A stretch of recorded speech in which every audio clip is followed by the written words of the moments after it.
All right, now when you generally think of cylinders, cylinders, these are the solids we're going to be looking at here. We're going to be looking at this idea of cylinders. When you think of cylinders, generally we consider them right circular cylinders. The cylinders that have circular bases here, and the axis, this H here, the axis is perpendicular to both bases. Basically, the axis is just the connections of the centers of both the bases here. As long as that's perpendicular to the bases, you're going to have a right circular cylinder. But of course, you don't necessarily need to have a circular cylinder here.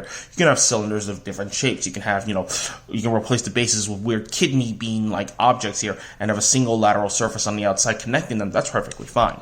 So we're going to be looking at this right circular cylinder, H is 5 and R is 3 here. It shouldn't be too hard to put this all together. So the lateral surface area of this object here is, you can very easily see here that there's a single lateral surface. But the nice part about the right circular cylinder is that when you have a single lateral surface, it unfolds to make a rectangles here, right? And if you don't believe me, just take any canned goods in your pantry here, or your family's pantry here, and just unwrap the label. You can unwrap the label here, and it makes sense that it comes to this. So in this situation here, from this, we end up with something like this here. So let's say this is A, this is B up here. So we have A and B, and then eventually this is going to go back to A and B here. This A to A is basically this entire thing on the bottom here. So it's the circumference of the base here, which is going to be 2 pi times 3. And then the height is just, the distance from A to B, which is 5. So it makes sense here that the lateral area is going to be 2 pi times 3 times 5, and that yields you 30 pi. Okay?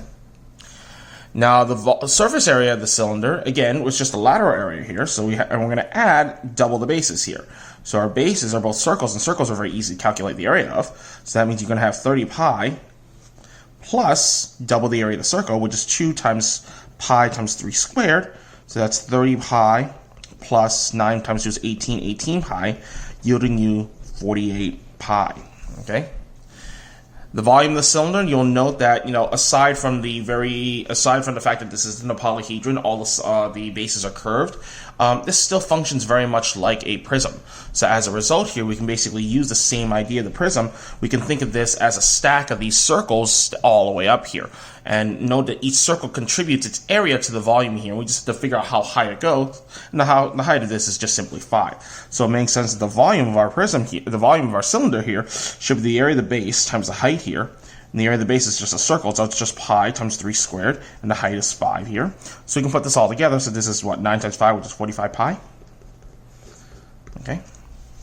So it makes sense here, therefore, that because a cylinder is so much like a prism, the formula should work out really, really well here. So we can see that the volume, just like we did before, is the area of the base times height, but the area of the base is just the area of the circle. So we can say that for a right circular cylinder, it's going to be pi r squared h for the volume.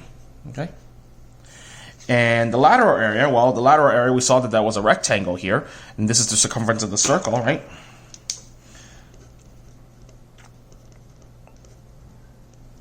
The circumference of the base here. So as a result, the circumference of the base, we have that. We multiply that by the height, and we can put this together. We know that's going to be 2 pi r h.